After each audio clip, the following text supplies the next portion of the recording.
Alors, ma rencontre s'est passée il y a assez longtemps maintenant, c'était ma deuxième année professionnelle à l'US Dax. C'est Pierre Mignoni qui m'a mis en relation avec un agent.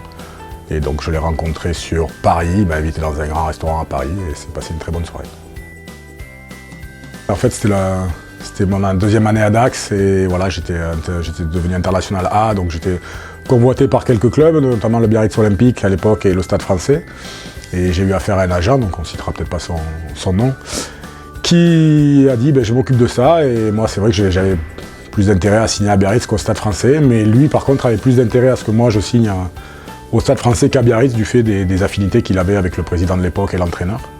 Et c'est vrai que, écoute, à un moment, il m'a dit que Biarritz n'était plus intéressé. Donc je ne me suis pas non plus trop penché sur la situation. J'étais aussi intéressé de jouer dans un club comme le Stade Français, j'y suis allé. Et j'ai appris par la suite, en ayant un nouveau contact avec le Biarritz Olympique, qu'ils m'ont raconté qu'à l'époque, je demandais beaucoup trop d'argent. En fait, que j'étais trop cher pour ce que j'étais et j'étais pas du tout au courant de la somme qu'ils demandaient.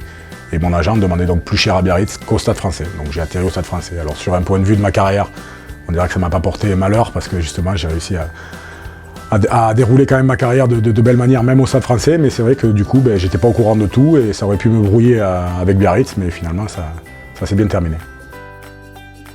Et je pense que justement pour l'éviter, il faut que le joueur soit beaucoup plus proche de son agent, il faut qu'il suive les dossiers, il faut qu'il s'intéresse, il faut qu'il pose des questions. Les agents sont forcément utiles pour certains joueurs, mais je pense qu'ils arrivent à faire de la rétention pour leur profit personnel. Oui.